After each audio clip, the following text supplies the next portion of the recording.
Greetings, Commanders! Welcome to Kerrash Landing, the Elite Dangerous Community Show. I'm Commander Kerrash, and I have a very good friend of mine on here tonight, a regular, the super sub, Commander Psykokow. Good evening! How are you doing, sir? I'm very well, thank you very much. And we were just having a little chat. You were saying about how you've been playing non-stop with your DK2. I can no longer play Elite without it. That's partially due to the fact I gave my track IR away. Oh no! But it's also mostly due to the fact that the Oculus DK2, when you get the settings right, is unbelievable. It's unfreaking believable with Elite Dangerous. It is just wow after wow after wow after wow after wow. You do something and you crash because you're too busy staring at the pretties and the shiny shinies. It's awesome. Yeah, I like I said, I mean, since I've come back and I've gone back to the DK1, you can see how much of an improvement they've made. It is really, really stunning, the DK2. I just can't wait to see what they've got coming next. It just looks really, really cool. Ah, dear, my voice is still a little bit croaky. I'm almost back to normal now.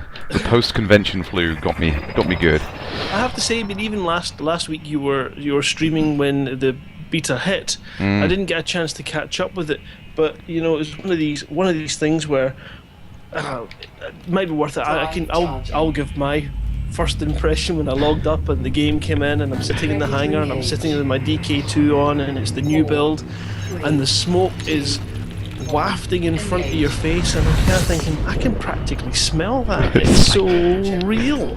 And then you're thinking, right, well, it's time to get out of here and let's undock. Hit your launch button and you slowly raise up and you go, holy crap, what's that? Look at this, a planet, I can see a planet, I'm outside, I can see this. And you know, 5 minutes later of staring at the planet going, I can see mountains, I can see mountains in that planet. It's just, Oh, it is absolutely breathtaking to behold already. I mean, I just... like this here, I mean, I found some of these systems earlier on today. This system is absolutely fantastic. I mean, I think this is like a red flare star. Unfortunately, I've sold my Discovery scanner, so I can't confirm, but like, absolutely stunning visuals coming out of it. We've got like an ultraviolet flare or something popping out of it there. It's just absolutely stunning. Love it. I have to say, I've played this build more than I've played, well, maybe not the alpha, the original alpha, but I've played it far more than any of the other builds. I've raised more money than any of the other builds, and I'm actually in a Viper. Yeah, it's been really, really enjoyable, I must admit. It is a completely different experience now, isn't it? It does feel like the full game, and yet there is so much more to come, which is fantastic. Yeah, I absolutely love it. I mean, we saw the little the sneak peeks. We've seen the fuel scoop thing was popped up. Did you see that on the forums? Yes, I saw I noticed a couple of things in that picture that were quite interesting. Mainly the speed that guy was going at, and he was, I think, 3 light years from the sun. 3 light seconds. Very, very close to it, wasn't it? Yeah, seconds. Yeah. But and you could towards it, crazy. Yeah, and you can see the hull, the HUD was kind of flickering, and you know, the ship was taking a lot of heat from that. It was interesting to see how that mechanic is going to work. Now you've got to kind of consider that heat. I have noticed in this build actually that if you drop out very close to a star, the ship's internal heat doesn't actually build up. It's like I couldn't get away. Yeah, it's like your radiators can't cope with the you know, trying to emit all of that internal heat. It nearly heat. killed me. I kid you not, I was in a hauler and it was at 80%, and if I tried to get Super Cruise on, it took me to 160 before it would jump, and it still wouldn't jump, and its damage is just... We're burning up. Yeah, and here, I can see it here now. I mean, I'm rising to 70% here, 75%, 80%, you know, and I'm just outside of the zone. I mean, I think that zone we're seeing now on the stars, that yellow ring there to signify the dropout range, I think as soon as we can get into that, that's going to be fuel scoop sort of territory, and you're going to have to be really quick to get in there. Oops, sorry. Oh dear, right. I was just noticing there was a question from Neil. Okay. Yep. Which he was asking, when I saw the planet and could see all the mountains, could I see my house? Well, Neil, I've got one thing to say for you, and I might have just given you a wee clue. This is it. So take that.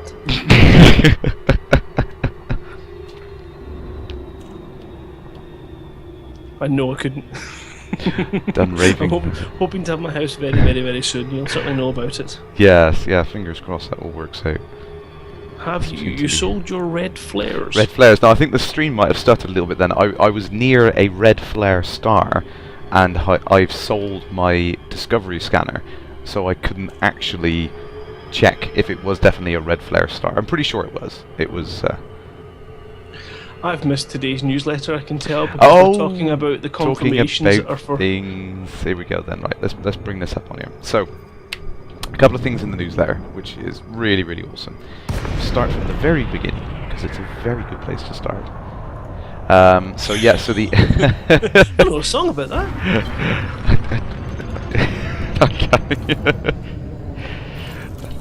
Oh, yes. So where... right. Totally put me off then. Yes, multiple ships, garages, yes, something that I've been waiting for ages. Now, I did tweet out a little hint earlier on this week about how I will really miss my ship if I have to sell it. And now I won't have to sell it. I can keep it. Yay! So I'm well happy. All I've got to do now is make enough money to buy a whole other ship. to keep the ships when you buy the new ones. Yeah, exactly. So I really need to make some money tonight, just so I can. Ooh, yes. I don't know if you've ever noticed that there is a little docking port on the side of these outposts, no entry. Oh, is that a picture of an Imperial ship? Oh yes. So we've got the first sneak peek of one of the Imperial ships. I'm kind of hoping Beta 3 will start to extend a little bit into Imperial territory. That would be nice to see that. And then we've got a couple of Imperial ships listed up on there, which would be really nice to see. You know, I'm just looking at it. It kind of has the head of a snake, doesn't it? It's a bit more pronounced. You can actually see a bottom jaw. Yeah. It's an interesting look on it. I mean, that's what I like about some of the directions they're going with the art on it. It's absolutely awesome. The distinct looks of all of the ships. They're something you want to try each one. You know what I mean? I thought I was going to be dead set. It's like, yeah, as soon as I can get that type of ship, that's the one I want. I'm going to stick with that. And the more and more I see of the ships, it's like, I want to try each one out. You know what I mean? As soon as we've got those multiple garages, I'm literally going to have a ship of every type somewhere around the bubble, just so I want to try it. You know, just different ones. It's absolutely brilliant. Oh, let's jump down into there. Diddly-dee. Whizbangs, any news on the cargo disruptors? There are actually cargo disruptors in this build. They're bugged. Oh, right, okay. Yeah, apparently people just aren't really getting... Maybe we don't know how to use them properly, but they don't seem to be giving the results that people would expect. Namely, they don't work. Well, I'm working on some bits and pieces to kind of go through each one of these things, so I haven't got around to using those yet. I'm just having too much fun with the outfitting. You know, it's like, I thought exploration would be the big thing for me. That would be my most enjoyable thing, and it was. I was really, really enjoying it. But I ended up selling my discovery scanner, and I've just been tuning up this Sidewinder no end, and I absolutely love it. It's, you know, just pimping that Sidewinder. It's so much fun. You know, just... Go ahead. I'm not sure. Have you talked about exploration and the actual process of how to get the most money from your exploring? Yeah, there is a little problem with it in the moment that people should be aware of is if you use your basic discovery scanner and then go to your the detailed surface scan, I think there's a bug with it at the moment, which would mean you lose the one set of information, it overwrites with the other. So the best way to do it at the moment is to literally fly into a system, get all the basic stuff, go sell it, and then come back and do the detailed scans once you've got all the basic scans. That's the best way to do it at the moment. That's not intended. Yeah, I'm not sure if any of the Twitchers watching tonight have had a sort of good experience of the exploration. I'm certainly using the default the D scanner, isn't it? Oh yeah, that comes with it. And you just come in, point at the star, run the full scan. It'll bring up all the unknown bodies, and then you got to scan them all, fly to them until they resolve. Then you get the names. Yeah. And the more effort you put in, the bigger the pile of credits you get when you pull into that station. Oh yeah, I mean you can make some serious money doing that. It's absolutely crazy. I mean, I've made 4,500 credits on a single system. Data is like, really, I didn't realize it was going to be that profitable just going around exploring, but it absolutely is. It's well worth doing. I mean, I don't know how the balance is going to change in the next few versions. They may have to tweak it slightly. It really does. Until you've got all of those ways of making money in, you just can't tell. You don't know whether or not something is going to be more or less profitable in certain circumstances. I mean, particularly, like Simmer was just saying there about the mining. When that comes in, that could completely change the balance again, and they'll need to tweak things again. It's a very tricky thing to do. It's something you literally will be doing up into last minute, really. It's, Well, yeah, there's so many interesting things in this particular build to get your head round, and it just keeps you going. I mean, I love the exploring. It's a bit repetitive and dull, but we are exploring systems that we already know, so it kind of feels a bit daft. But how else are you going to test it? You just got to get out there and give it a go. I've tested that. I've done trading. I have done a ton of missions. I got myself into a hauler. And then when they talked about the fact that they're resetting for Beta 3, I decided that I wasn't going to spend any more time doing these kind of repetitive actions if I'm then going to have to repeat them again. So I figured I would just go for a Viper and get my arse out there into some combat and get, do some of the fun stuff and some of that fancy flying nonsense that ends up with you paying insurance and going, whoops. Boom. Yeah. But I mean, that's the great thing about it already. In this stage of the beta, there are so many fun, different gameplay elements you can have a go at. It really is cool. I mean, I've done quite a bit of the combat stuff in the earlier builds and things like that, so I want to go back to it and try it, because I think it's a completely different feel now, so I'd like to try it again. But I'm enjoying all the other aspects too much. There's so much to test. It's really hard to choose what you want to try. It is, and combat being far more well, I know the issues with the flight assist often they're being developed and re-looked at and tinkered with, and we'll look forward to sort of seeing how they develop to find that happy medium. But because it does affect the combat. I did find it's quite tricky to do the quick sort of circling moves that you can sometimes spin your ship in a dime with a bit of flight assist off. But it's still bloomin' fun combat, and it pays better now. Yes, yeah, exactly. Again, it's that idea of balance. It's like once they realised that people were making an exorbitant amount of money trading once you get up to the bigger ships, they kind of had to bring that down slightly and bring the combat up. And particularly when you take it on with missions as well, you're not just getting the bounties for killing pirates and things like that. You're also getting the mission rewards and things for completing that. So that kind of helps to balance that out. I mean, at the end of the day, Frontier want to make all career paths through the game even in terms of how quickly you can accumulate credit through it. So a tricky thing to do, but it is getting better. A couple of questions I want to catch up with. Sorry, there was one. Yes, there was one I was watching, so you've no doubt caught it. Yeah, I'm trying to catch one. Simmer, do you know if they're going to add night lighting to the planets because of Dr. Asban Orbital and the dark side was a little bit too black? But they have cake. Yeah. Well, that is an interesting thing that I've been thinking about myself, actually. Obviously, planets like on the dark side of this one I'm just going around now, they have no ambient light in the system, so they will naturally be completely black. And I assume if David's got anything to say about it, he'll want it to be absolutely accurate. So I don't think we'll see any lighting per se. But if you remember way back when, to some of the earlier topics in the design forum, there was the concept art showing the cities, and you've been able to see the lights of the roads and the things like that from orbit.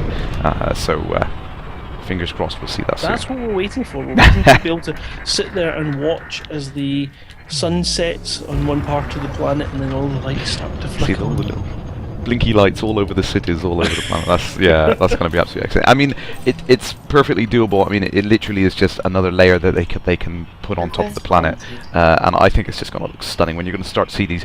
You know, these planets are populated because you can just see from orbit that there's something down there. It's going to be so tantalizingly. It's like I just want to get down there and fly around that city. Cannot wait. Just check through Sharpshifter there. Frontier Development TV presents Crash in Pimp My Sidey. Oh dear, and yes, I'll need to get the the throat sweets out there. I know my voice is going. Sorry. I didn't do your intro. Do you want to run it now? I'll run your intro. Yes. Okay. He came to stream to your computers, showing you everything the Elite Dangerous world has to offer.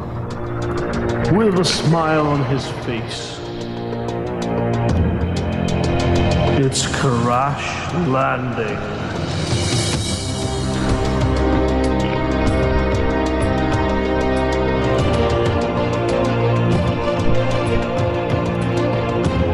Some nice epic underture music there, just to get the blood pumping. See, I feel now like I need to record a piece of me, you know, just going around the stars and around the planets, looking at it in awe with the, you know, things like that. That's brilliant. We definitely need to work on a piece for YouTube. We'll put that up. Max Ursa, where is the advanced scanner? I found it in a couple of places. What I'd recommend doing to find these, and not just the advanced discovery scanner, but anything you're looking for to upgrade your ship. And I really want to get into upgrades and stuff, and I'll try and go through some of that. The best way to find upgrades, if you go into the map view on the Galaxy here, click and drag, turn all of these options off here, and what you really want to find is anything which is industrial, service, or high-tech systems. You can see they're been filtered right out now, so you've got the blue colours in here. Look around for those. These are the best type of systems to look for ship upgrades. So definitely. I know one that I keep going to for my frequent shopping. Is it that Zoro or Zuro? Which one is it? No. I go to one that I can pronounce. 14 Hercules, and it has a huge selection of ships. Ooh, in fact, I believe it has them all, and it has a huge range of upgrade modules for it too, and it's relatively close to the starting point. And that is a high tech. There we go. Yeah. So that's a good one. Check it out. Good system to go and get good upgrades. I've seen a couple of the systems now which do have like all of the ships in, but you do have to scout around. You know, the components that you want are not always in stock, so you need to kind of shop around and try and find what you need. I've done that as much as I can with the Sidey. I've had great fun upgrading the Sidey. I absolutely love it, and you know, just when I thought I'd pretty much done everything with this one, and that's why I've got virtually no money. I found just earlier on. I just found a Class D frameshift drive here, which has massively increased my jump range. I can now get 26 light years unladen, which is insane. In a Sidewinder. In a Sidey, yeah. I was going to say the Sidewinder's become this amazing little ship now. It's just awesome. Oh, it is absolutely fantastic. I love it. I mean, you know, like the Frontier guy said in the ship video, it's the little ship that can. You know, it can do a little bit of everything. That was an awesome video. It was excellent. Fiery Toad? Oh, I didn't see you. Welcome, Commanders, to 14 Hercules for all your ship shopping needs. Remember, your advanced scanner is in aisle 4. No, it's not. I am lying. Ah, bless. Quick catch up on the questions. Sorry if I missed you there. Fiery Toad is with us. He's got over 150 gigs of screenshots. See, you should never got the 4K monitor. He's asking you if it's a European or an African Sidewinder.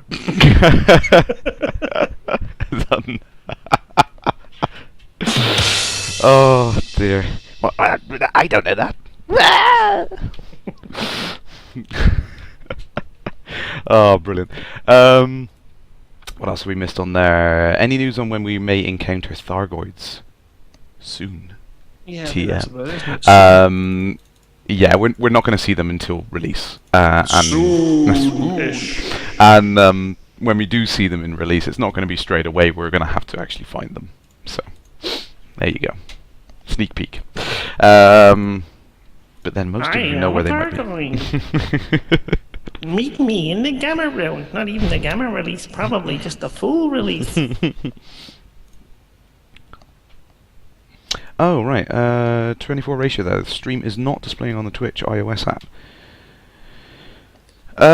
Okay. I'm not sure if that's something to do with Twitch. I know I've had issues with it myself because I, not being vain, watched my stream back on the iPad to make sure that it works. But I will try and check that out for you really quick on there. Any more questions apart from whether it's an African or European Sidewinder? Yes, there is indeed. We have a question from Galactic Midden, who's, I think, is just further iterating the ambient space light. Where does it come from? In some places, the galaxy is far brighter than the nearby star. Will Beta 3 be properly dark in the...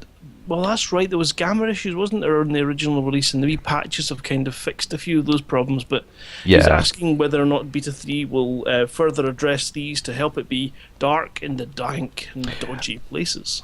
Yeah, I mean, I think what's happened in this build is I think we've obviously seen the lighting pass go over, which is why we've seen the extra effects and things like that. The bloom and stuff was crazy in your face this time around. So I think what's going to happen is there'll be another art pass and they'll tweak that and things like that, so we'll see that. I mean, I've also got the brightness turned way up on here so that it picks up well in the stream, so you're probably seeing it not how it's intended. So it's probably my fault. Don't pay no attention. Don't look at the don't look at the I think the Hauler's actually one of these ships that gives you a real difference in experience to the Sidewinder and the Cobra. It just you just find there's so much space around you. Yeah, it is. A couple of Yorkie bars and an empty can of Iron Brew rattling around.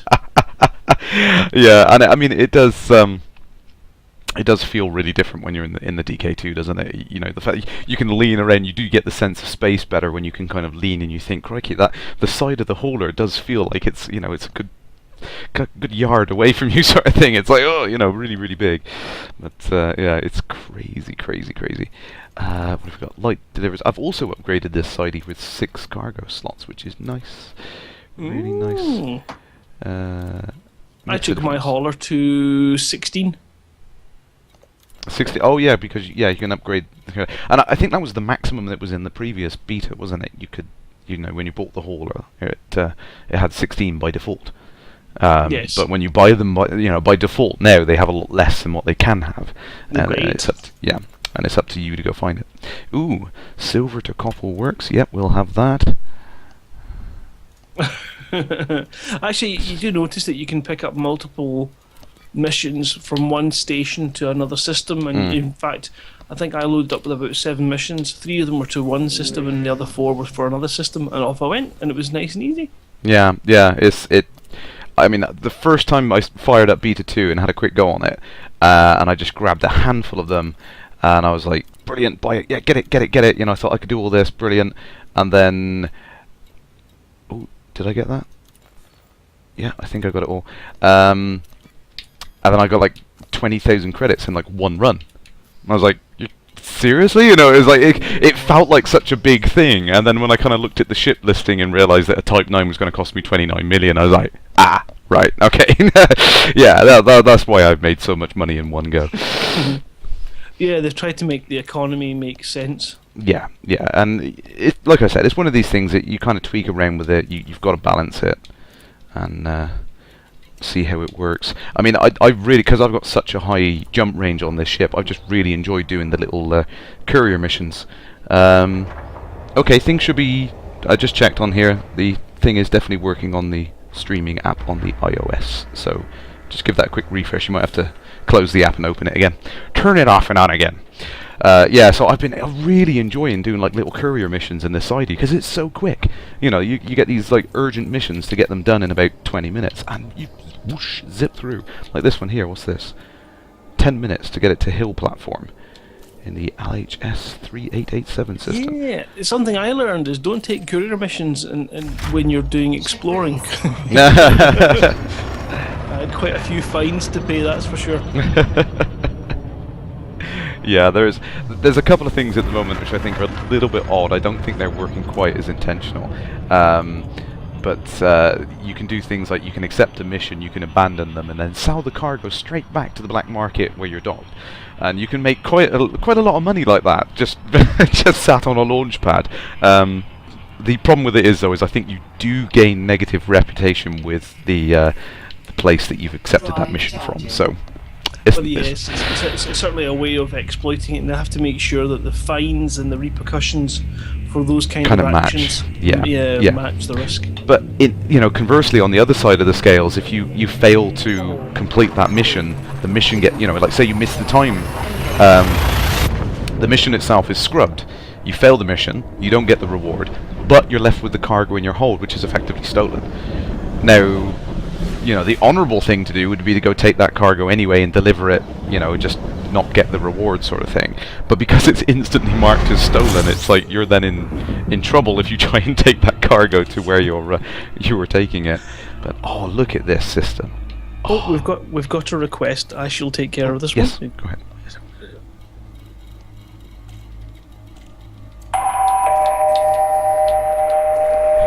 Hello to 24 Ratio's 3-year-old son. I hope you feel better soon, Commander. Oh, brilliant. Yes, if you want shoutouts, give me shoutouts. Give us shoutouts, and if you want it in a particular style, give us a challenge. Why did I just say that? You'll regret that. I've got Galactic Midden, who's asking if I was going to give a little rendition of a drabble from the Abracadabble thread in the forums. Oh, I haven't seen that one. Darren Gray won last week, so he picked the theme for this week, and he picked ice. And during the week, there was a challenge set out, which was that I could write my drabble, but I had to do it to the tune of Ice Ice Baby.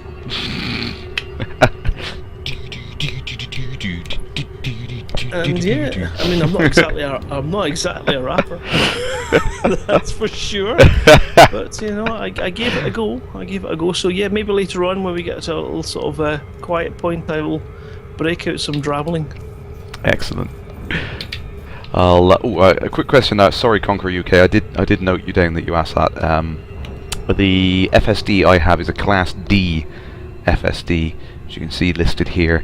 That gives me some crazy jump range, which is 26.24 unladen and 22.83 laden, which is insane jump range for a sidey.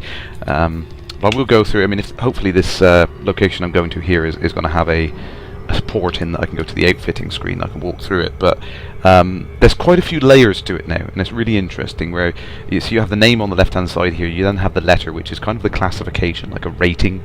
A is obviously the best, and then you've got the number next to it, which is effectively, I believe, is the size of the slot that it occupies in your ship.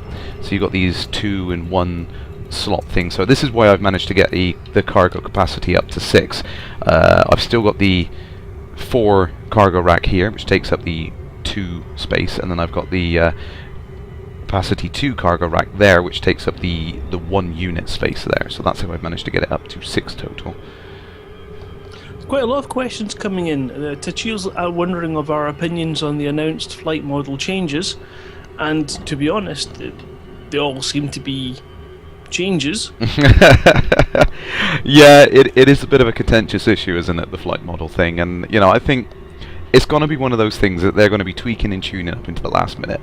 It's going to be really difficult to get it right. And unfortunately, when we were in the alpha, it seemed really nice, but because they've introduced so many different things to the game now, it kind of makes sense that it needs to be tweaked and changed slightly, which is unfortunate, but that's the case. Just the silly little things like you can upgrade your thrusters now, which means that there's a range of maneuverability for each ship, so there kind of has to be a tweak to the way the flight model works so that each ship doesn't end up feeling the same. So or even worse, one of the ships has a ridiculous advantage that's just exactly.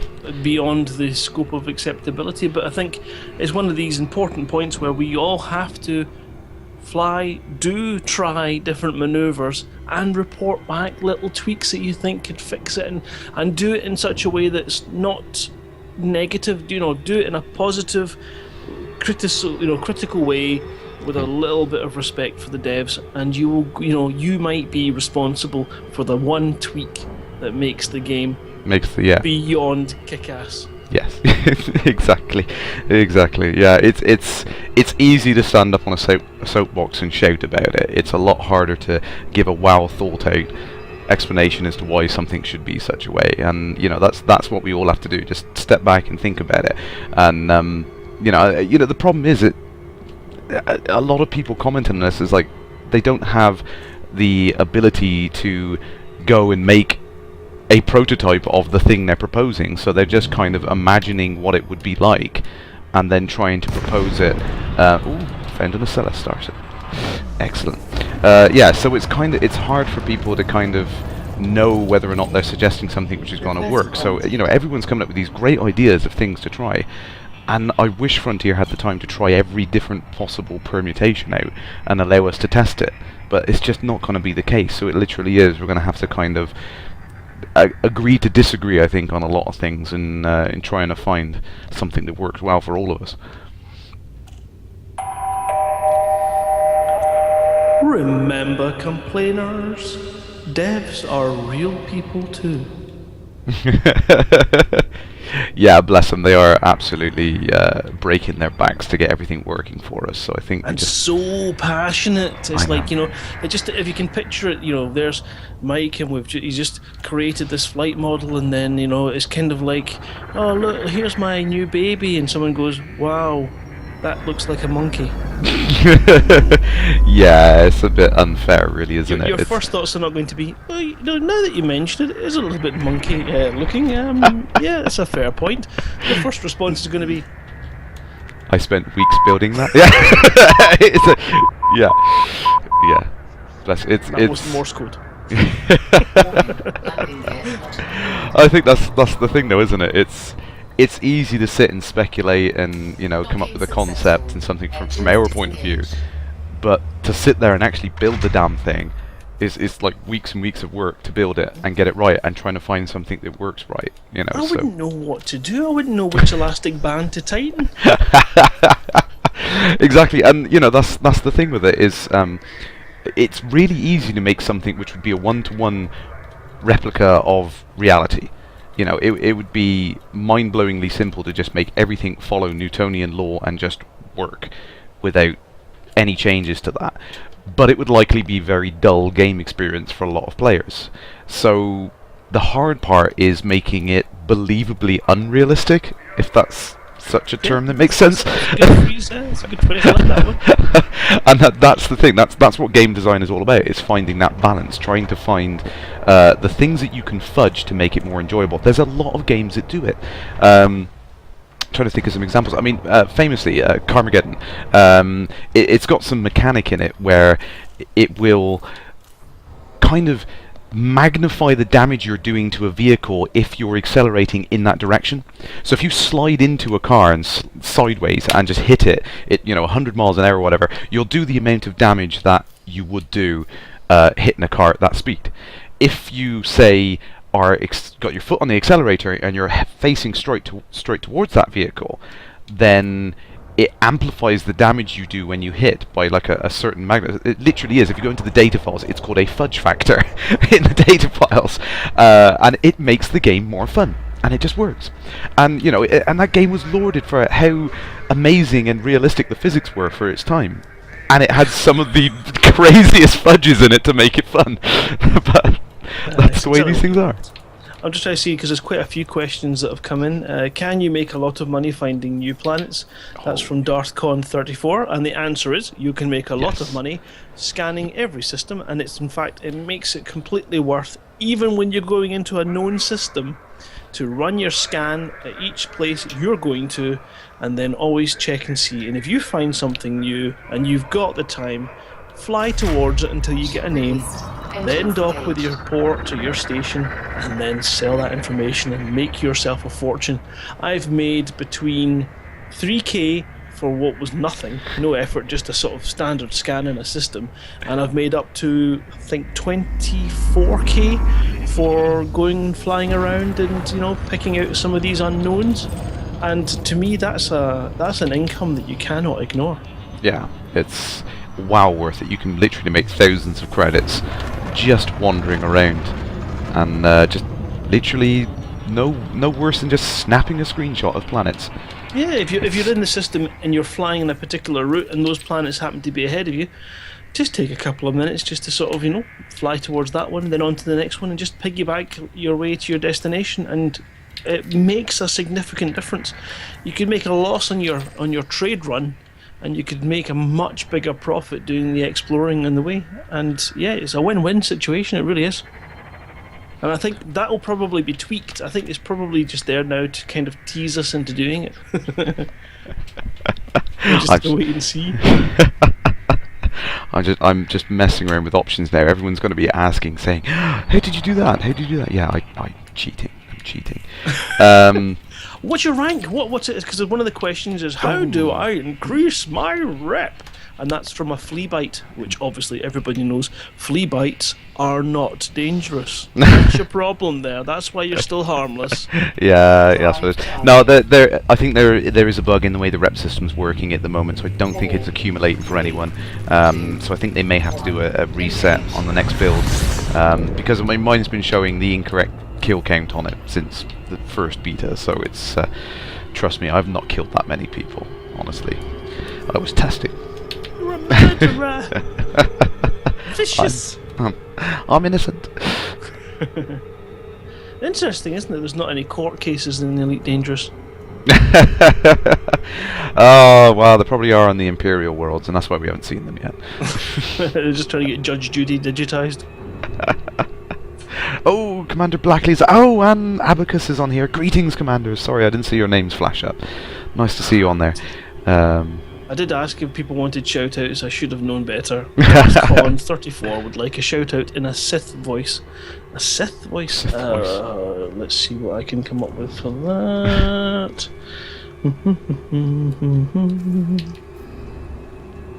Let's try this one. Okay, give us a go.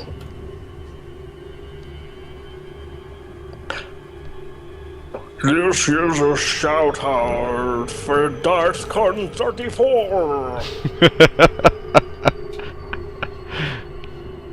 Yeah, that'll do. A few more questions on that. Takil, do you know when you'll be able to buy the detailed surface scanner on a different ship other than the Sidewinder? I assume that's just a bug at the moment. We will see that in an update. I mean, probably that'll just fall into Beta 3 as one of the patches. They're trying to do, for the intermediate releases we've seen for like the 0.0 releases, have literally just been major bug fixes to get people online and playing and able to test. So we'll probably see any changes like that will fall into the next major build. Jock Pants, yes, scanning with the advanced scanner is broken at the moment. It overwrites the data, so get out and do the basic ones first, then come back and do the advanced ones. That's the best way to make as much money as you can. At the moment, it's not intended, but that's the workaround. Where you are, how much would that? I'm a little way up. Discovered systems are marked for everyone. No, the systems that you discover are based on what your ship computer has in its memory. So discovered systems are unique to you. So you can discover new details about the same systems that someone else is at the same time as you, basically. And everyone taking data from different points of view at different times is still just as valuable, but eventually there'll be like a ranking, like a leaderboard type system put in place. The first person to get out there and provide the initial scan of a system will get the highest reward, and then it will just get like, what's the opposite of exponential? It'll get progressively less. Yeah, something like that. It'll get progressively less. So yeah, that's one thing to watch out for. And if you can't be arsed, then go to the local station and you can buy the data if it's there. Yes, exactly. Yeah, you can dock with the stations and buy that extra map data to find it. Kangrek, a new commander. Greetings, commander. Is it only trading where you fight too and build bases? My word, you can do so much in Elite. It's difficult to go over it in the time we have on a stream. There is so much to do. Trading, exploration, mining, piracy, bounty hunting, murder, just for fun. No, that would be griefing. We can't condone that. You can literally do anything in this game. It is absolutely crazy. You can't really set up a florist. Not yet. But there is so much coming. I mean, I know David's mentioned things on there about wanting to do, when you can get out inside the stations and look around, there's going to be all the little shops and things in there. So skipping modes and things, yeah. Hopefully. They've just announced if you probably haven't seen the newsletter, but in the Beta 3 coming out on the 28th, there's going to be the ability to have eventually garages, so you can store multiple ships and hop out of one and into the other, and depending on your mood at that current. I can't wait for that. Oh, but if it's a new commander, then we need a sort of a relatively new official welcome for them. Let's see. Right, okay, there we go. Welcome to Kerrash Landing, Kangarek. There we go. Excellent. How much money He's did I quite make? interested. He seems to be wanting to try and find the previous Elite games. Yeah, And I the think answer someone. is, where can you find them? Well, I know you can find one of them in the store, although is it still there? It was up for the 30th anniversary. I don't know whether it's still available. It should be. It's definitely worth checking out. EliteDangerous.com. You can just go check that out now, and you can buy into this beta and start playing what I'm playing right now. There we go. Sales pitch done for the evening. ePilot007, who's going to LaveCon next year? Hopefully I can get that sorted. I don't see any reason why I shouldn't be able to do it. I need to book the time in like now. Ooh, courier mission. Nice. System. So going where next year? LaveCon 2015, which you guys can check out on laveradio.com/LaveCon 2015. Yeah, did you say LaveCon 2015? I'm sure that's what you said, wasn't it? Something like that, yeah. Something like that. It's definitely worth checking out. It was absolutely amazing fun this year to meet up with everyone, and it was so much fun. And in a major LAN session with Elite Dangerous, I could have quite happily stayed there all night. You had blooming matchsticks holding your eyes open. You were wiped out in that room demonstrating the Oculus. I know, I want to stay, but I can't. I'm going to collapse. And my wife was trying to tell me, it's like, no, you look dead on your feet. Go. Get on. I'm like, oh. But yeah, that was too much fun. And most importantly, tickets on sale now. No, we need a big banner to flash up. Yeah, but definitely go check that out. Yeah, because I believe that the hotel rooms and tickets can be bought together for a slightly better discount. Yes. But they are actually unbelievably. They're selling really quickly, so you might want to get in there as quick as possible. I certainly, at the moment, am convinced I will be there. I'm not quite sure what I'll be doing, and I won't say anything because if I said so, for example, that Susan Boyles is doing a 2-hour epic opera at the end of the evening, that might affect ticket sales and people looking for refunds. Yeah, we might have a trouble there. But yes, definitely go check it out. Just worth checking out. Private performances are possible. Hang on, can you cancel these tickets at all? Kangarek. You can't play in third-person mode, but there is a plan to have little drone cameras and stuff, so you can inspect your ship and things like that and see it from the outside. The whole point of that is it like in a lot of games I've played, like DayZ, for example, they actually have a mode in. You never played DayZ, have you? Okay. No, I've not. So there is a mode in DayZ. It's a hardcore mode, and you have to play it in first person. It kind of limits everything down. It it reduces. You can't even adjust the gamma really, really high, so that you can cheat and see things from a distance, sort of thing. So yeah, it limits everything right down, and I think that they've kind of taken that into account here as well, is that you can't just decide, hey, I'm going to go into third person mode because it allows me to see a little bit around here, third person I should say, and kind of it gives you a bit of an unfair advantage in a lot of games, so it changes the way the game feels as well, and it worked for Half-Life. You never left first person view in Half-Life, and it works wonderfully, so I can understand their thinking now. Interesting. I'm just trying to catch up because I didn't want to jump over any of the questions. They've got Cobrian who's asking if there was a boxed release as a reward on Kickstarter. Yes, there was. There was a premium box set edition coming, but that you got one, have you? I think I get it at the level I was at. Yeah, I can't wait. Yay! I know I'm getting one, but it's really one of these things that's it's just going to appear in time. I don't even think it's going to come out in a box set for Gamma.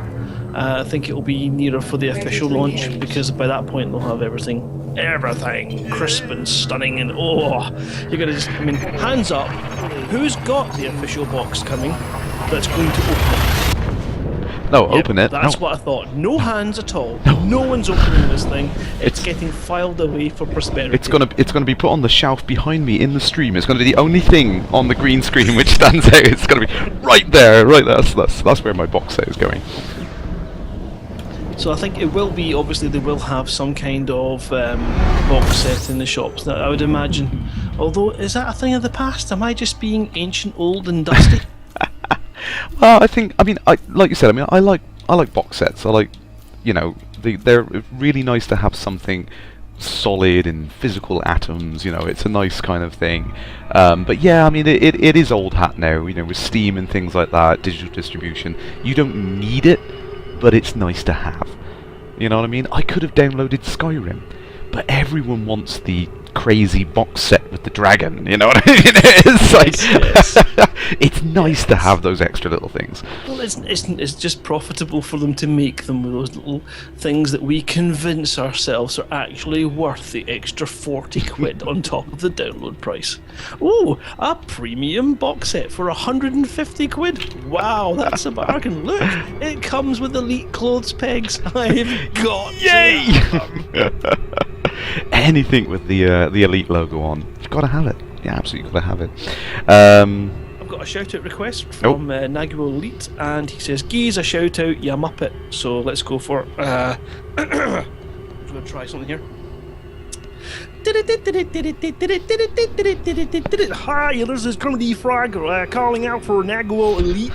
Welcome to the Twitch channel. Have a nice time. Oh, brilliant.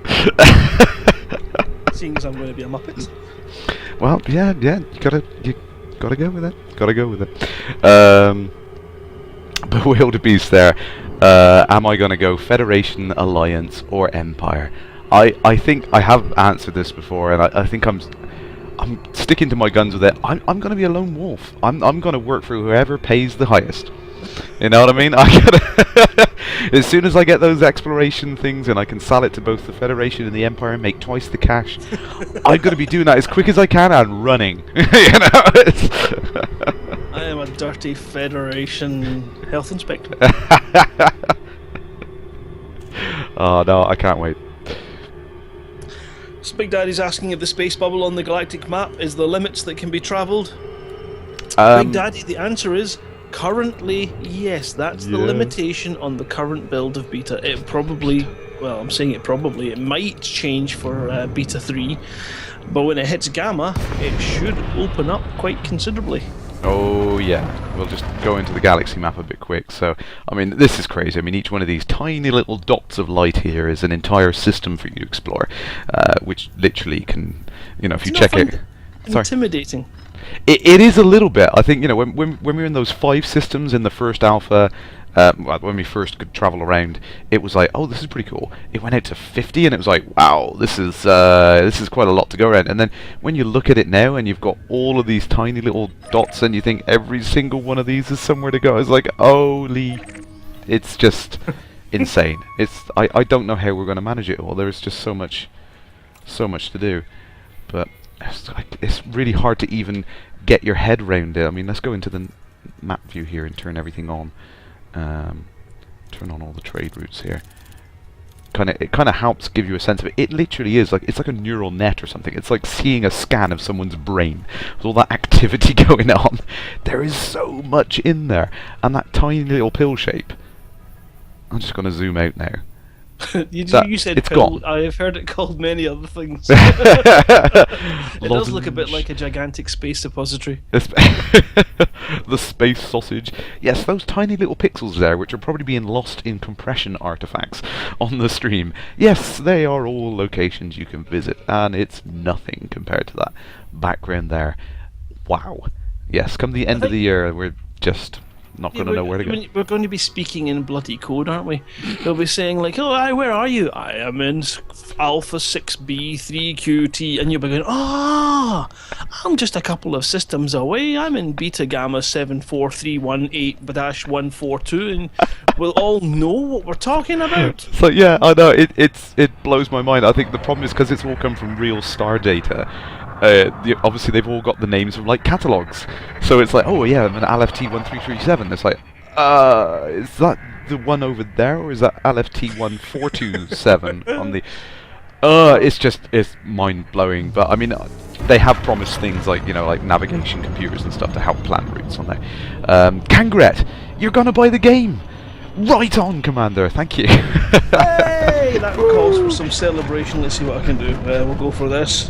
Yay! Yeah, we'll get some fireworks going. We'll get some laughter. Yeah, I'll have some laughter. No, that wasn't very good. We'll have some more laughter. And I think we'll even celebrate with a little bit of that'll do. Yeah, do some of that. And I think, as a reward, I'm going to jump into my special elite ice cream van and pull out a 99. So, hold on, give me a second while I just start up the engine.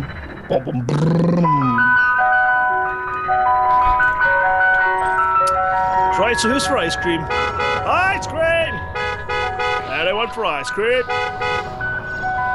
Sidewinder 69. No, sorry, 99. Warning. Request denied. Sorry. Yeah, Jess, couldn't help yourself here. I'm in a bit of a pickle. I don't know if you've noticed what's just happened. I have literally got 8 minutes left to deliver this mission, and all of the bays are full. Little sidewinders. And what's it? There's an eagle on this side. Come on, move. Move. You know, remember, you can't actively encourage them to move. I can't. I've sold my weapons. I can't even. There is nothing I can do. Oh, he's moving. He's moving. Hang on. He's a little bit annoyed. Right, quick. Let me in. Ah. No, come on. Give me clearance. Gotta wait for the bay to restore to normal. Come on. Warning. Oh. Request denied. Signpost in space, Galactic Midden. Really? Really? Next thing you'll want is contraflows and traffic cones.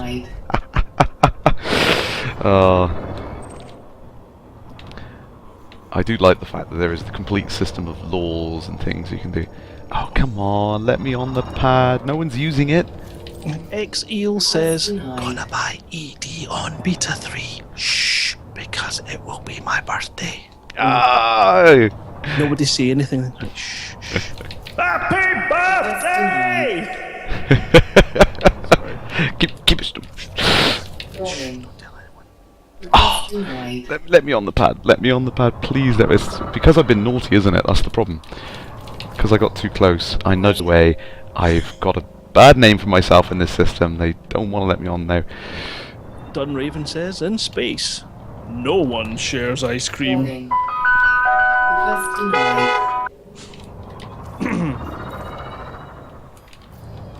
Oh, come on, what can I do? Hold on, I think I can help you out, actually. I really do. Hold on. Would the commander and owner of the Sidewinder on Bay 3 please return to their vehicle and shift it? Commander Kerrash is trying to dock. Thank you. Move it! Shift it. Oh no, what have I got? I've selected a system miles away from anyone. Get out of the way! No, come try to park here. Sorry. Drive charging. Right, let's spin it clear around. off? I don't know. Oh, I'm going to cruise away and I'm going to come back in a second. 3, 2, 1. Engage.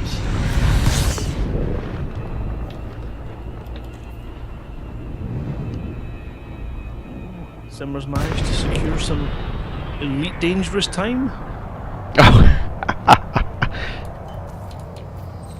How do you make that voices? That'll be part of my split personality. It just Don't worry it about just comes naturally. Yeah, there isn't any iron brew in this game. I am going to veto it. I'm going to It's just no good.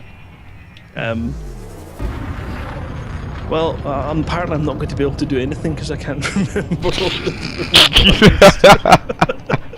There are energy drinks though. You can buy energy drinks. That's not iron brew. Iron brew is not an energy drink. Have you seen Scottish people? Do we look like we've been drinking energy drinks? Oh, okay, yeah, I get the point. But there is the possibility of obviously they've mentioned the specific types of cargo. So maybe in one system, energy drinks can be swapped out for iron brew. Yeah, the McTavish system. As you hyperspace in, they go, "Excuse me, you got any weapons? No, you got any these in." Oh dearie me! Galactic Midden has come up with it. You're looking for, what's it? You're looking for no iron brew. I'm going to vim to it. Oh dear. Simmer has just realised we are the Elite Dangerous radio station.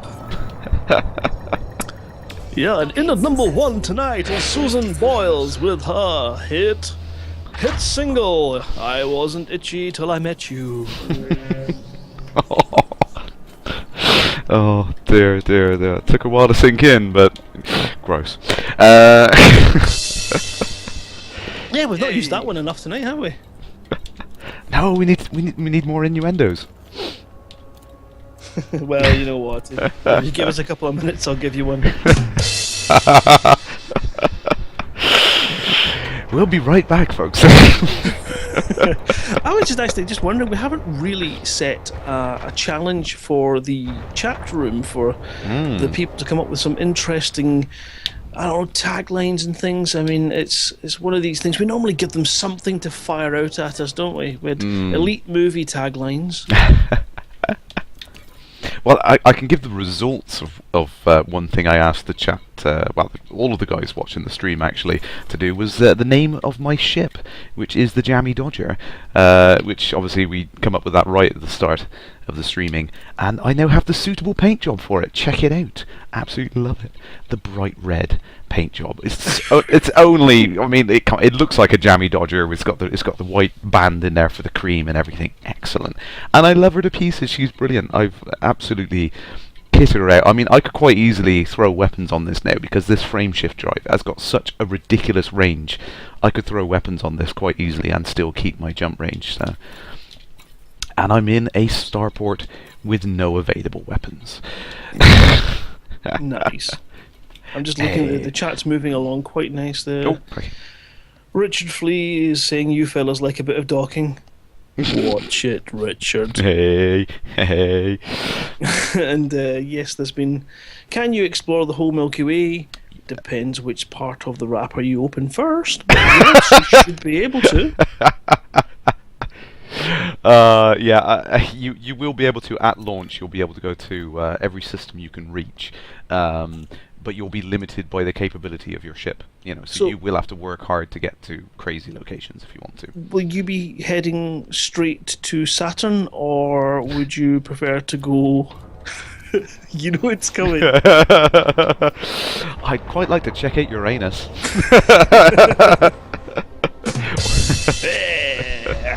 But first I'd have to see the dark side of the moon. Oh dear. they've got It's the an cow oldie, but a paint goodie. job. They've got the cow paint job for the Laycock, the Type 9. I'm never going to see a Type 9. I can't They're avoid so combat long expensive. enough. They're so expensive. I can't do it. I sort of take my weapons away, and then I start getting money, and I start getting ideas that I'm a good pilot, and then I start taking on targets, and the next thing I know, I'm in a free sidewinder again. Yeah, it is. It's brutal. It is challenging, I think, definitely, compared to a lot of games that we've seen in recent years. And that's what I like. It's so refreshing to have a game which isn't hand-holding you through the whole press W to step forward and all that BS. I'm so sick of that. I've had games like that for years, and it's just enough. I've had enough. So you were saying you were announcing that the answer to your little puzzle was Jammy Dodger. Did you select a winner? It was over a year ago. I mean, it was right at the start of the stream. Yeah, it was. You're meaning the thread that you had running? Yeah, a long time ago. It was trying to come up with a name, and I think someone just said on there, "Can you name your ships?" I think it was one of the things that we were said that we'd be able to do, but it's not in there currently. One of the concepts that the guys have been working on is the idea of ships having reputation alongside you having reputation. Obviously, the rep system for players has only just gone in the last beta. That be the Black Pearl. Exactly, and that's going to be the cool thing. Is like when it jumps in, it's like, oh, it's the Jammy Dodger. That's the one that did. It's going to be really great because it's going to show up in the news stories and things. No, that be the cranky Sidewinder. Stay away from them. Farewell, Why? Kangaroo. 'Cause they're fandabby dozy. Exactly, yeah, and it's going to be really awesome. And obviously we've got the news feeds now. I'm probably in a system which is a backwater. Oh no, here we are. We've got news feeds on here. New technology powers exploration. That was from the other week. Yeah, the news stories. Market commodities. Yeah, I love it. I mean, it's going to be great when we're going to start seeing things like in there. Have you seen Commander Blackley? Known to be operating in this area. I can just see that because just the little incident that you had there was. International superstar Commander Kerrash was denied docking today when Sidewinders decided to park in front of him, refusing to leave even after being politely asked to by Kerrash's missiles. More on this story next week. Now we cross over to the Imperials to find out what dress is Drew Wagar wearing today. It's brilliant. I love it, because there was a lot of questions in E3 about, what's the storyline, what's the motivation, what's, why are people doing what they're doing, and what drives people to do it, and a lot of that is going to be dynamic. It's like we're not going to know it until the game's live and people are playing it, and I think that's excellent. We can all have some feedback into the system. Whatever we do in game is going to fluctuate and change and morph it and make it completely different. I just think that's fantastic. It's such an interesting thing. I can't wait to see it happen for real. Never before in gaming history have so many stood on the brink of making their own history in the future. I don't know quite how that works out. So is that a multiplication? I just don't know what on earth it's going to be. If we're making the future's history, I don't know how that's going to work. we're making the future. That's what we're doing. We're shaping the future of the future's history. Yeah, I think Neil M signed up there. Einstein developed a theory about space, and it was about time too. it's true. Right, I guess I'm going to have to work on that tagline for the next couple of weeks. Oh, sorry, I missed a question there. What's the circle with the blue dot to the left of the radar for?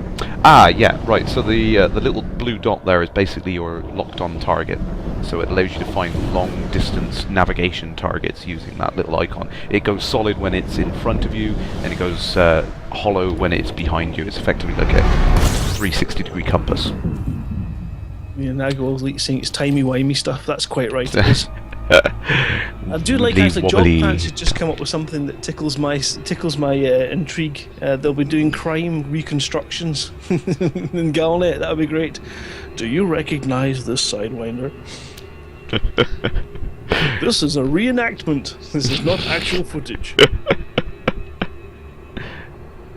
I think Petrus has asked you a question there on the 64-bit version is possible, but currently totally pointless. I'm going to go check at the moment with all the crazy I've been doing on highest settings, and currently the XE is using less than 1 gigabyte of my memory. So yeah, 64-bit is definitely possible, but not even needed at the moment. They can quite easily just go into the build, click a button, and go 64-bit, which is cool. Bye, Job Pants. He's away. Farewell, Commander. Thank you for joining in. We'll all be a little bit looser and cooler now that he's gone.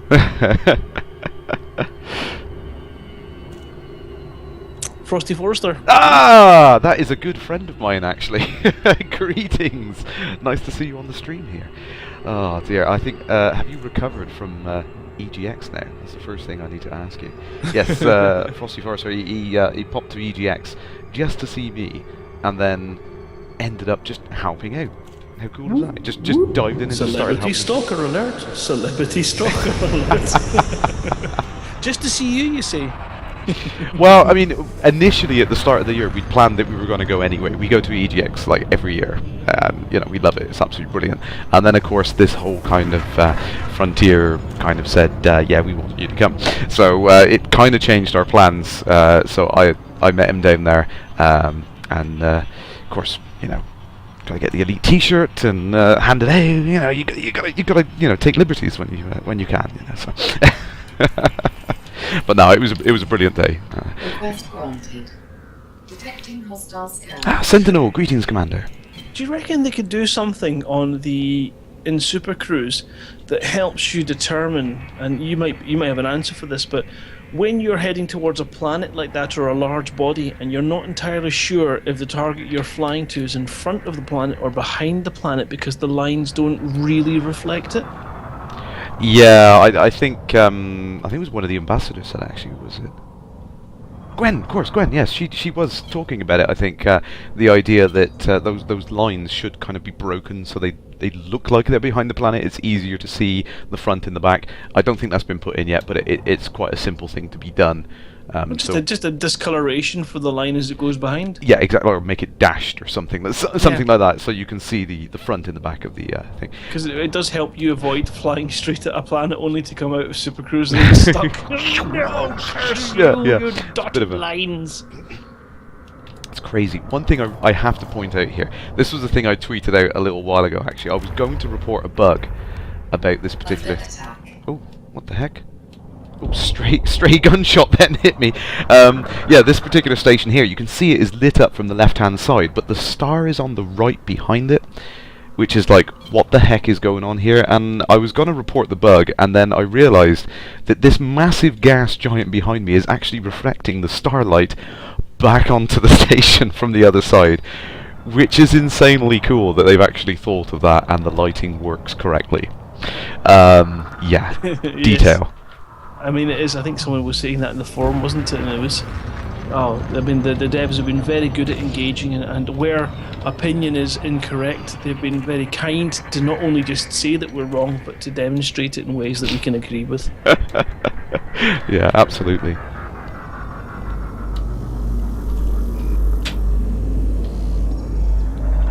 I forgot to put the landing gear down. There we go. Yeah, they've been quite forgiving of us, really, when we turn around and say, this is wrong, this shouldn't be like this. Oh, actually, yeah, they were right. You know, it's like... Yeah, they've not played the shut up, you're just the player. They've not played that card yet.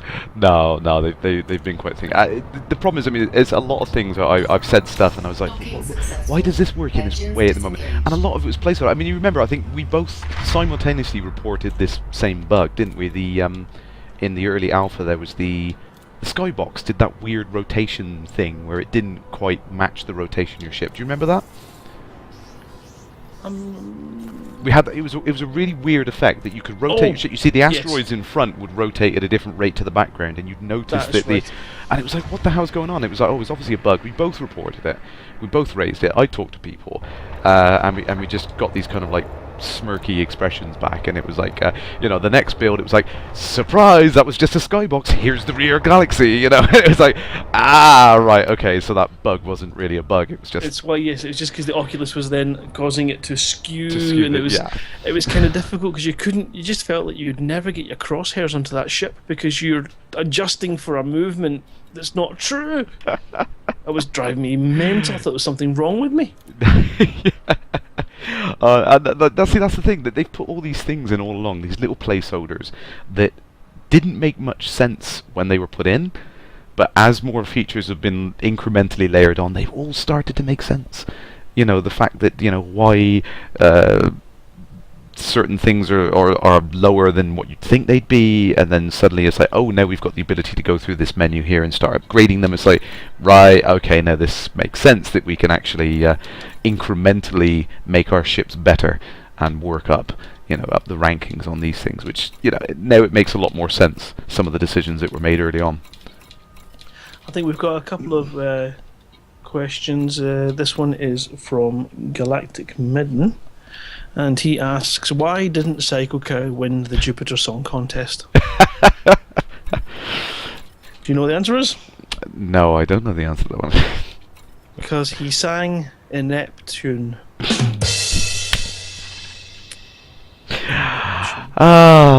Moving right along. We've started something now, haven't we? And it's just not going to end. Yeah, let's get some really bad jokes, guys. But no, let's not do jokes. Let's not do jokes. It always goes back. Does Uranus have asteroids surrounding it? Oh dear, it's already devolved. Can we hope for mining equipment for Beta 3? Exiles asks that. No. I hope so. I really hope so. I mean, mining is something I've been interested to try for a long time. Is it hinted that we might see mining in Beta 3? I hope so. I mean, I think they wanted to get it in this build, which is why we've seen all the different asteroid fields and things like that. So that's why we've got the ice ones and the metallic ones and things like that. I think they wanted to layer it in, but it just wasn't quite in a ready state, so they held it back to finish it off. Could be interesting, yeah. I'm just thinking there's a couple of things that might, putting my mind at an edge is the fact that if we decide to create the phrase asteroids, then it's not great for the word asteroids, is it? It just has a complete knock-on effect. And you can picture floating bottoms in space, then yeah, you're fine. Yeah, it's a bad route to go down. We won't go there. What's the other one called? Meteoroids? Actually, that's quite good. Metalroids. That sounds really painful.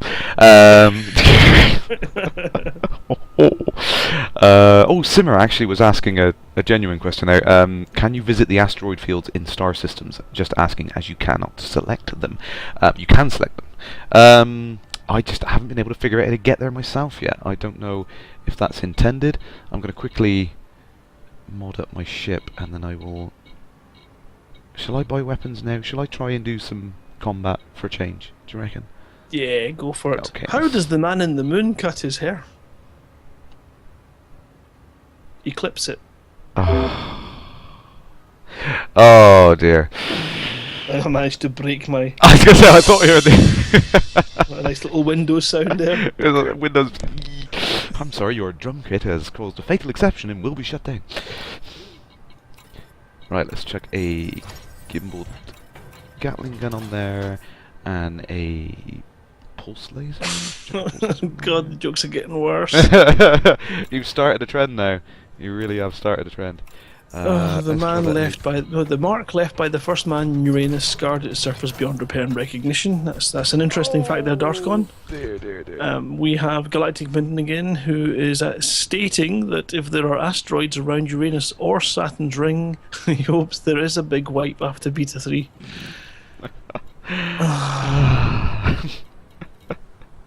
Gotta love it. Oh dear.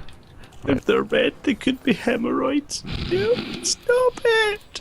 Stop it! You just you've started the ball rolling, and it's just not going to stop, is it? Dear. I think I need to play my own personal intro that I came up with today just to try and break this. Psykokow!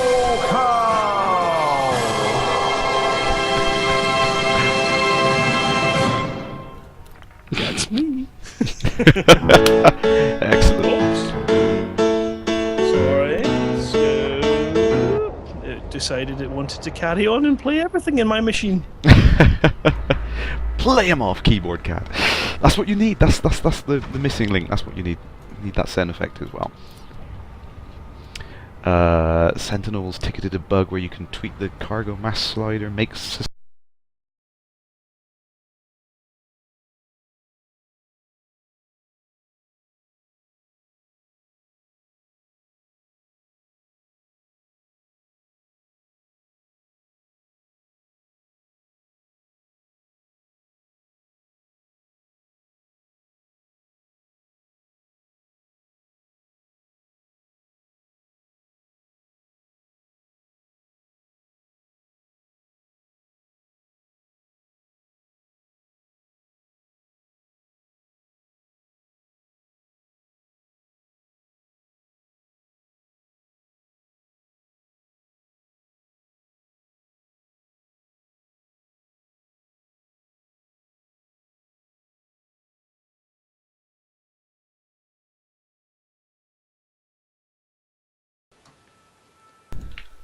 Greetings, commanders! OMG, sorry for that.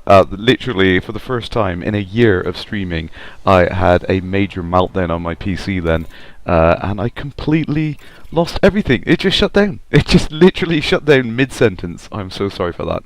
Thank you for being patient and holding on in the chat there. The operators of Kerrash Landing Twitch TV channel would like to apologise for the technical difficulties resulting in him forgetting to put 50p in the meter. Yes, it was my fault. Okay, yeah.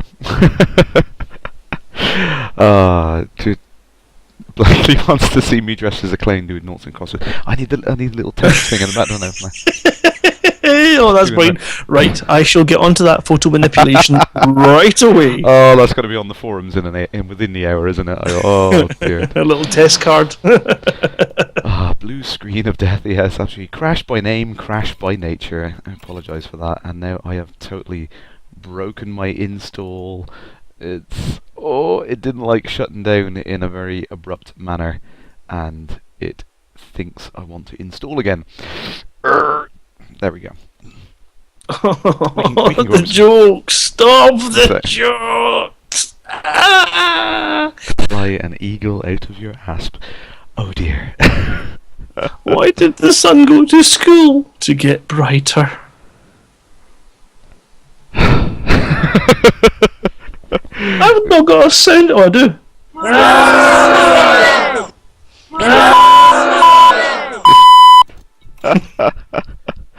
Oh dear, we really have started a trend that we just shouldn't have kicked off, should we? But there we go.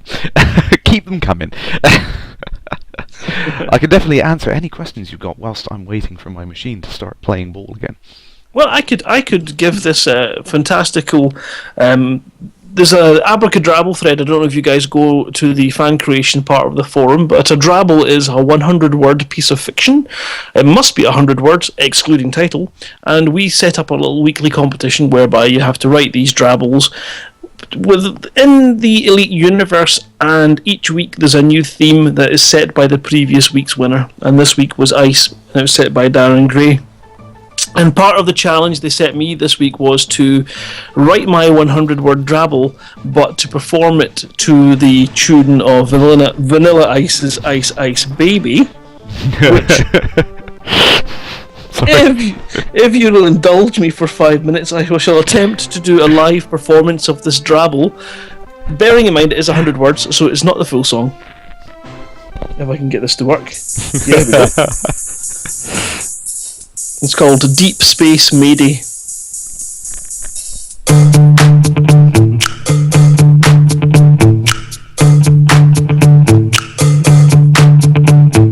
Deep Space Mayday.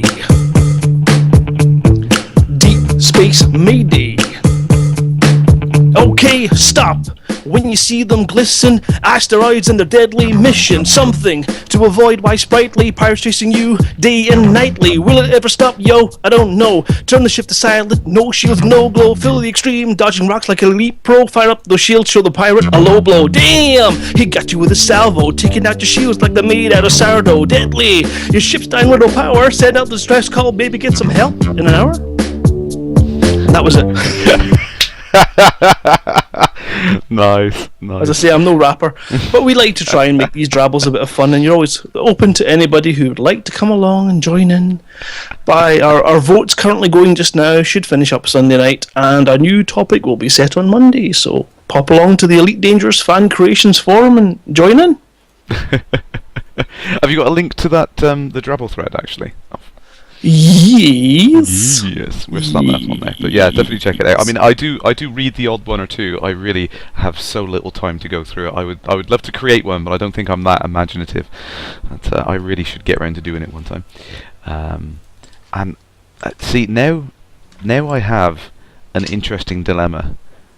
I now have my all-time favourite game running, but I've also got my current favourite game back up and running. The question is, which of these do I play now? Okay, I'm going to have to pause the Frontier Elite. Let's pause it. We're back, folks. Sorry for the technical difficulties. They're only mild technical difficulties. Just minor difficulties. I don't think my machine is overheating. It seems quite stable. I don't know whether it was my power glitching or something. I don't know. I really need to figure it out. Did everything save? Yes, it did. Nice.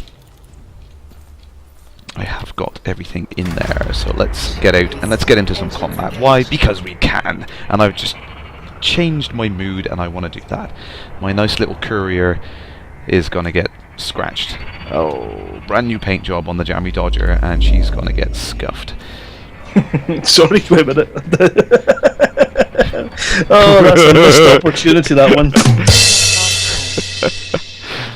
Sorry, I was tardy. You're being compared to Weird Al there. Oh, I love Weird Al. He does some great songs. Oh, he doesn't have, yeah. We're spending the rest of our lives living in an Amish paradise. I churned butter once or twice, living in an Amish paradise. I love that song. And in fact, he's done a couple when he did a parody recently of Happy. Oh, yeah, what's it? Tacky, isn't it? Tacky, yes. Tacky. Love it. Yeah, his new album is fantastic. Absolutely love it. I do like the odd parody. The irony is, it's like I heard of some of the songs, some of the songs that he parodied, I'd never heard of until he did some sort of thing, you know. So it's like, oh, it's actually publicity for these original people. So it's like, you know. Yeah, no, but then again, I love his polkas. I mean, he also has, of course, you know, the classic Star Wars versions, which are awesome. I've got a DVD of an American gig, and he's dressed as Fred Flintstone doing the Chili Peppers. Yabba dabba yabba dabba dabba doo now. Oh, I love that one. It's absolutely. Oh, listen, I'm a fan. Yeah, all of his songs, I love them. There isn't many parody artists that, you know, make it as big as he does. He really has cornered that market and just become the king of parody. I mean, can you think of anyone else? Not really. I mean, he really has kind of nailed it, hasn't he? I mean, comedy music, you've got Tim Minchin, you've got Bill Bailey, they've got some various other people, but parodies, the way that he's doing them is, it's pretty much his gig. Absolutely. I found your system. It's the Cowper Asylum. I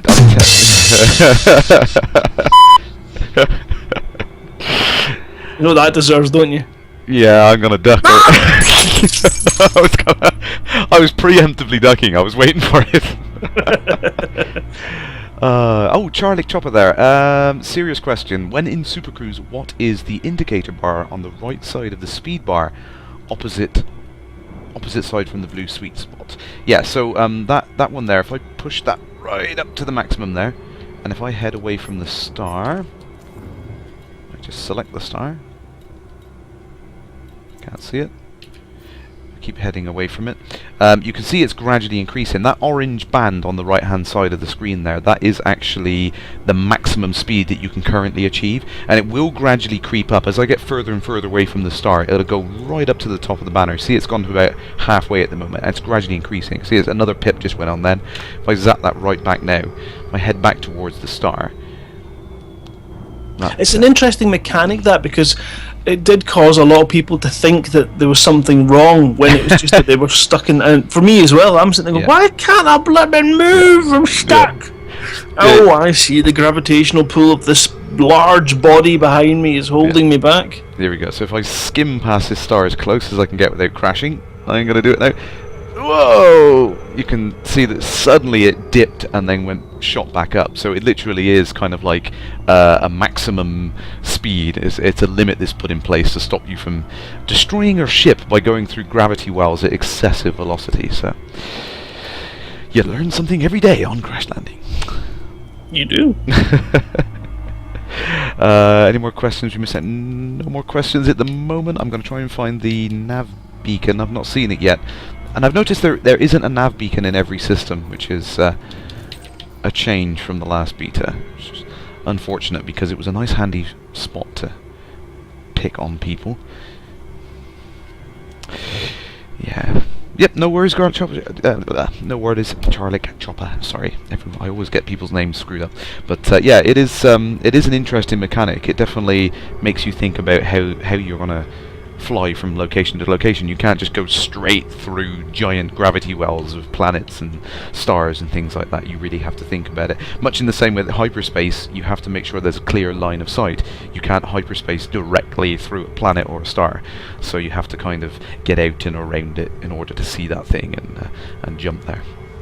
Oh, we got a proper question from Firejet. He's heard people talking about putting pips to the engines or weapons. What's that about? What's it all about? Well, let's see if we can find a combat scenario, which I guarantee I won't be able to find now. I'm looking for one.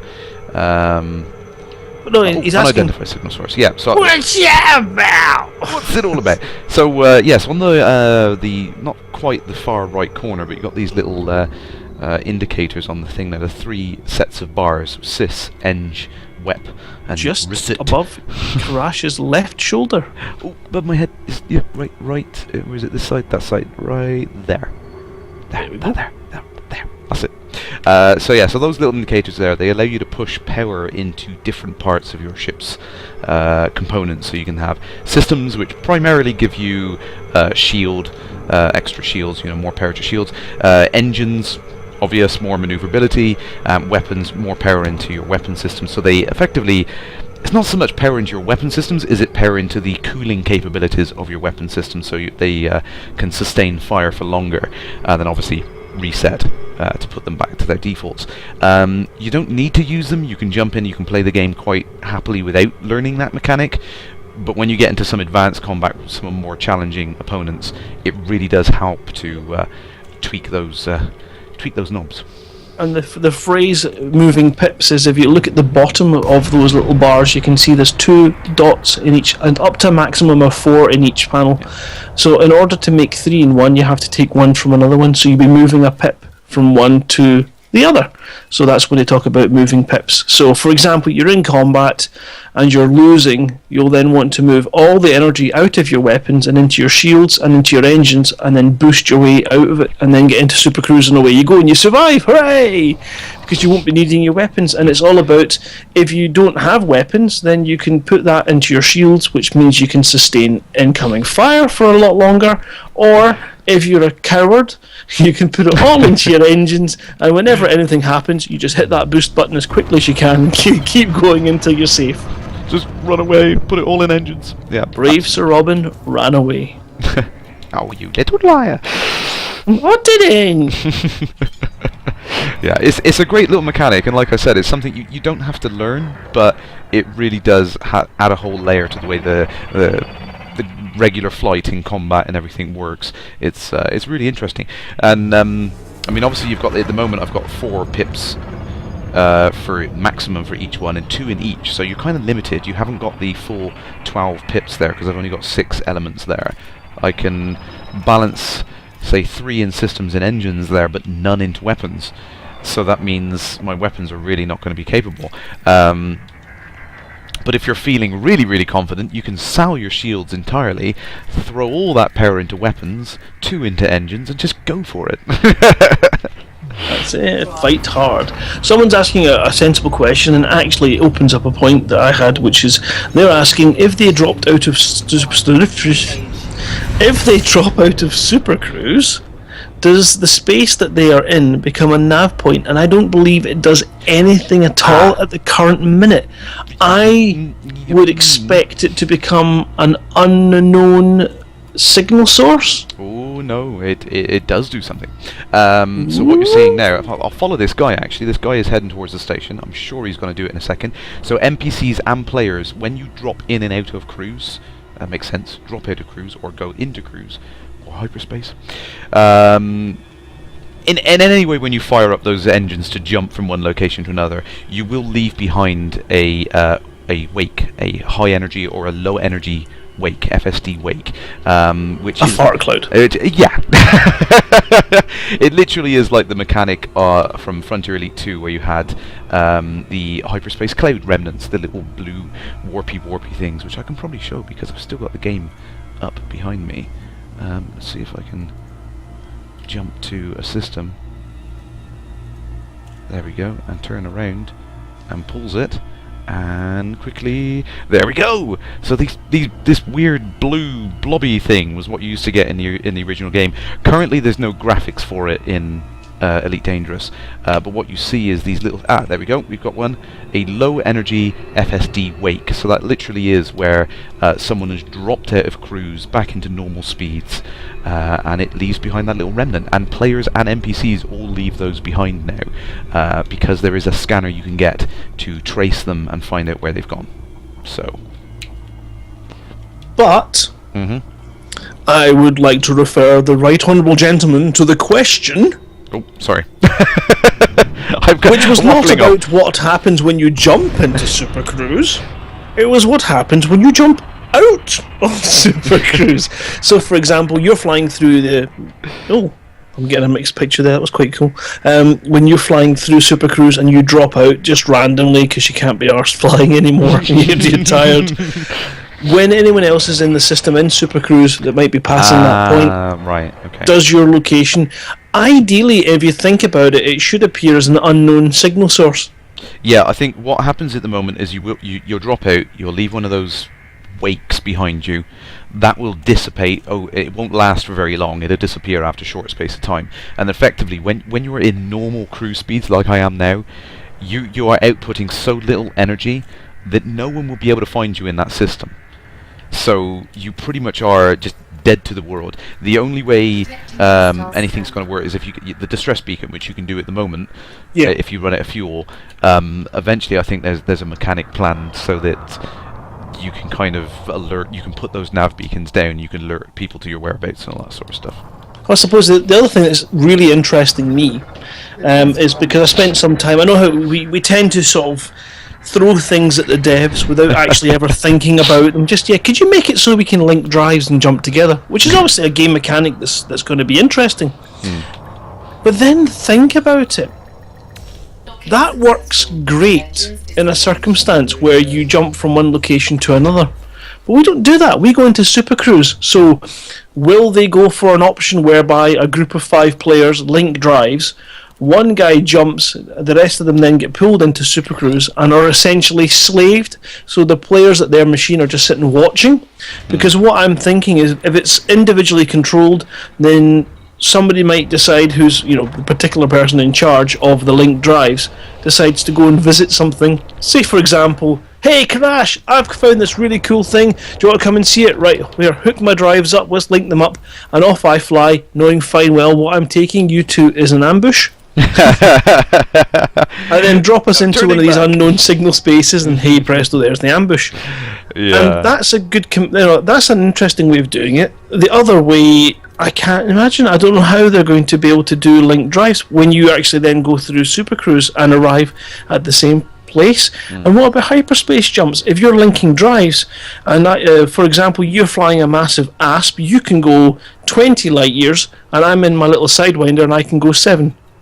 Can we link drives and I essentially get dragged through by you in order for us to arrive? Yeah, there was discussion on having the ability to let bigger ships pull smaller ships through a hyperspace tunnel, so that it would allow you to kind of group up with people temporarily and go further than you'd normally be able to go. So if you're kind of in your little Sidewinder, you don't have a big jump range, you could team up with someone and get to a location which you wouldn't normally be able to get to.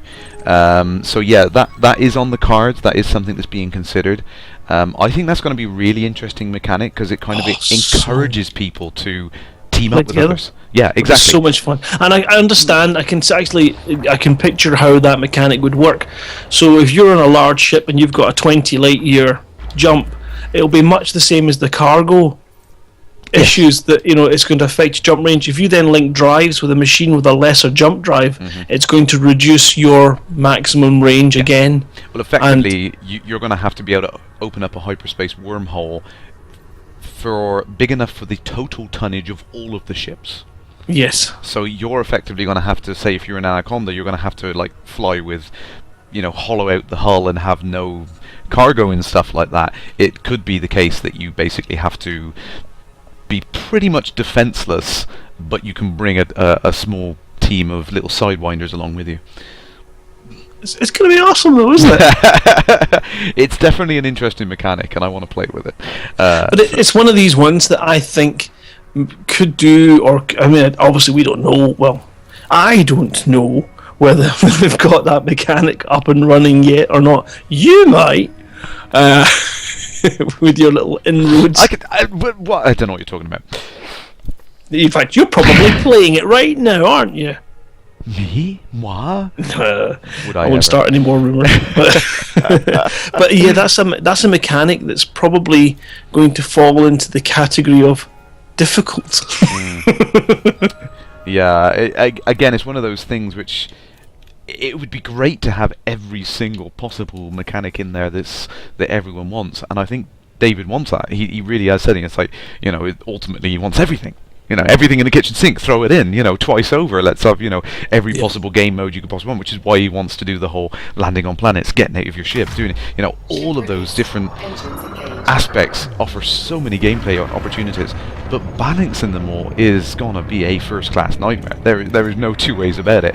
Getting everything in there is gonna be so difficult to get right, and my hat goes off to them. They've got a task to do that. It opens up interesting mechanics along the lines of, what if you basically kit out a ship to be a warp drive creator? If you could find some way, rather than linking drives, you can then fire somebody through your wormhole. Apart from that sounds a bit off-putting. Wormhole traps. Now that would be something, eh? You're being pursued by someone and you just drop something that looks like a canister, and as they get close to it, it opens up into a wormhole and they're sent off to an alternative dimension. Well, I mean, this was something that was discussed in the design forums way back when, was, what kind of things you could do, not only with the interdictions, but could you have devices to net people, can you have devices to prevent interdictions, and so on, and it kind of went on to that topic of when you're slaving drives, what other devices can you have to make that interesting. There was so many things discussed and different mechanics, so that that really Frontier have got this huge palette in front of them of things they can choose, and it literally is. They get to pick all the cool ideas. Yeah, it's awesome. Just pick the best things and implement those, which is easier said than done, but still ultimately really cool. Simmer 1540 asks, can we discuss what to do on a planet apart from hunting? Oh, so Crashing? many things. So you're crashing into it, yeah, which I'm going to do a lot of.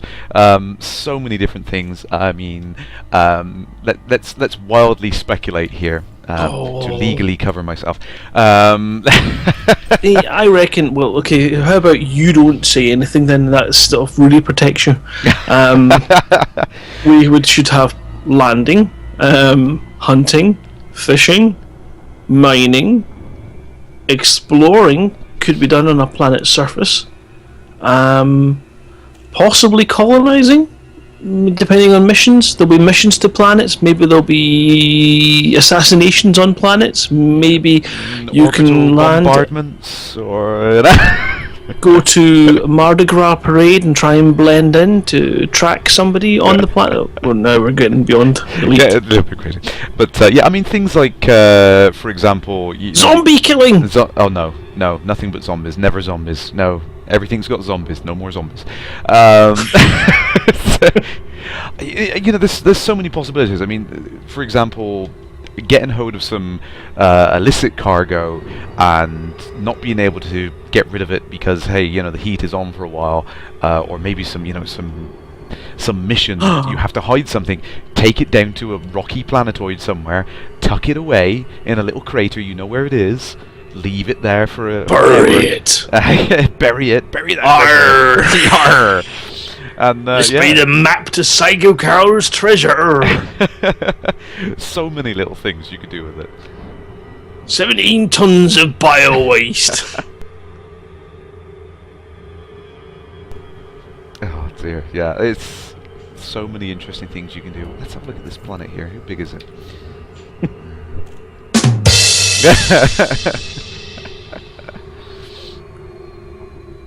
Oh dear. Oh, here's some of the suggestions people put up on there. Leatherworking. Oh dear. Wrong game. You're thinking of WoW there. Well, you can buy synthetic materials and stuff like that. So maybe stock car racing. Frosty Forest without Daisy in space. Yeah. Drinking. Oh, absolutely. Land on beaches. Oh yeah, definitely. Landing on beaches, that would be cool. I mean, just imagine doing that. You're in a populated, it's some tourist thing, because we have got systems which have tourist economies in there. You can imagine flying your sidey down and just plonking it on a beach, all of the people scattering underneath you, with running away from their beach towels. Would they come up with some kind of, prime directive for us? I mean, I can just kind of picture this sort of landing on a new planet, and everyone else logs into the game for a news flash, and it's...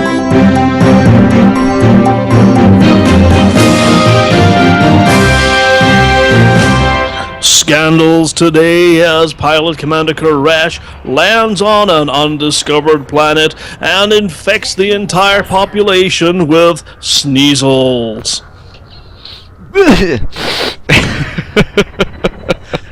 So there could be quite a lot of interesting little news flashes. You scare the natives or even take over the planet because they think, oh, look at our holy master and his flying cow.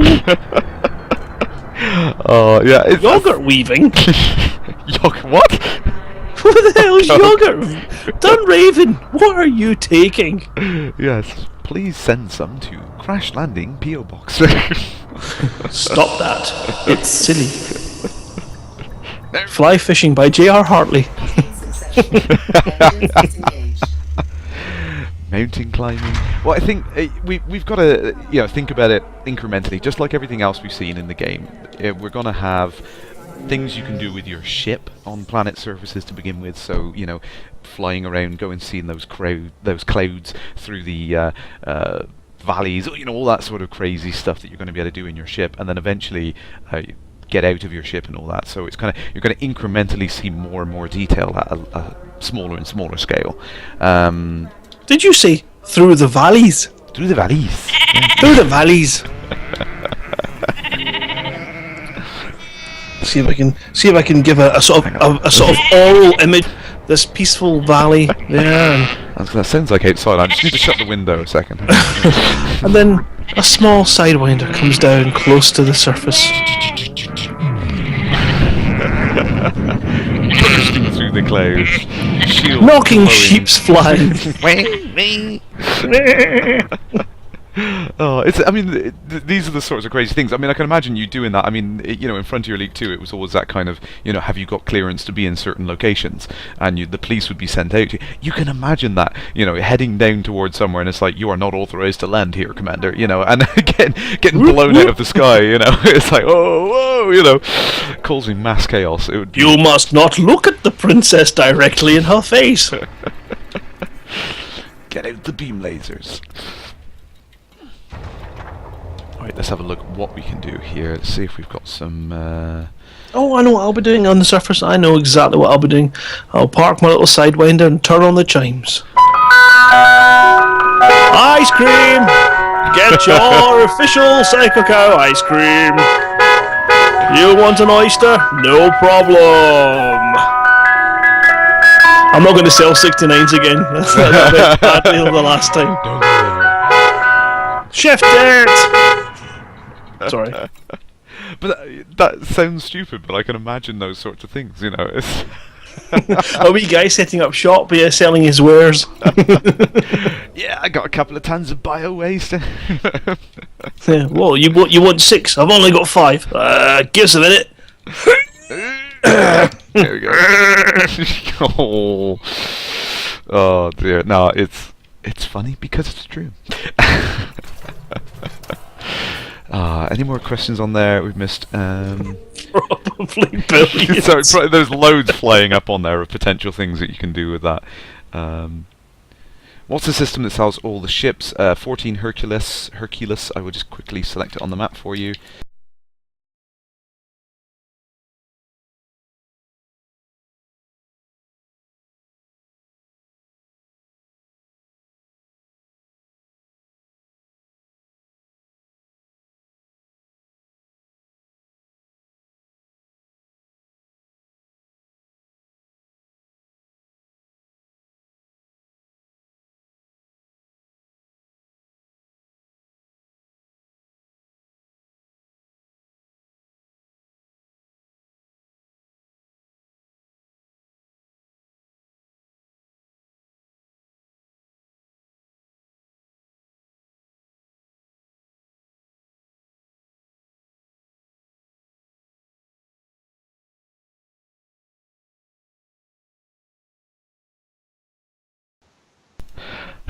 Greetings, Commanders. So sorry for that. I really am having issues with the rig tonight. I don't know what's going on.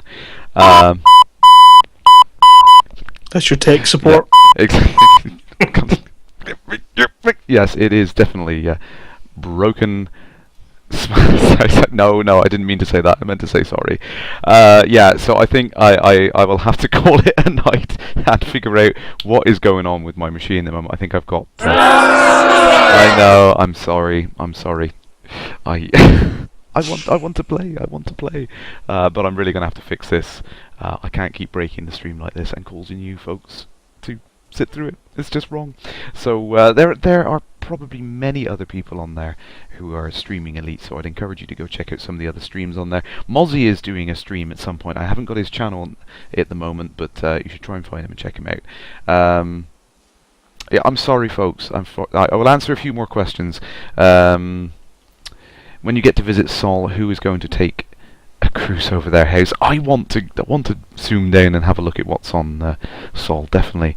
I don't know, but what happens if you crash into your own home? Would you disappear? Would you end? Would you create some kind of space-time anomaly? Paradox. Yeah, it's going to be totally crazy. Yeah, so... Ah, crap, I'm still living there in 1,000 years. Damn it! It's not got any better. I'm going to find out I still haven't bloomin' moved in yet. Yeah, just sat outside the door waiting to be allowed in. Yeah, so I'll quickly wrap up any things on there if there's no more questions on there. Sorry. I want to play as much as I want. I just want to carry on streaming for you guys. I don't know what is going on with this, but yeah, I will get it sorted. Apologies for the technical issues this evening. Thank you very much, Cow, for joining in tonight. Absolute pleasure. Thank you very much for having me. It's kind of like community service. Yeah, well, if you will keep doing these things, we will just keep having to give you more. Time out. Go to the corner. Go on. Okay. But I will get it sorted for next week, folks. Sorry for the computer issues on there. It's obviously a technical glitch on my end. I don't think it's overheating. It seems to be quite fine in here. Maybe it's the lighting is causing the room to be hot. But thank you for the suggestions. I will check it all out. But until next time, I'll see you in the Void, Commanders. Thanks for tuning in.